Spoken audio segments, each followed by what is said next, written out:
ஐயோ ரேசர், நான் போய் எந்த மக்களை காப்பாத்துறது? கிளின்ட் படத்தோட கொடூர வில்லனே நான் தான். வில்லனுக்கு வில்லன் வில்லாதி வில்லன் எப்பவுமே இருக்கான்.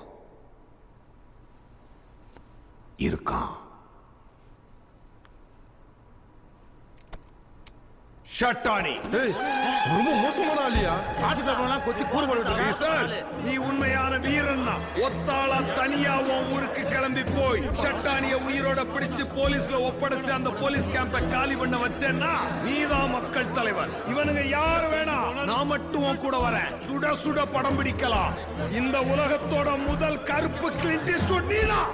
மக்கள் தலைவன் அல்லியஸ் ஈஸ்வரோட சுயசரிதை தான் என்னோட ஆஸ்கார் பிலிம். என்ன சொல்ற?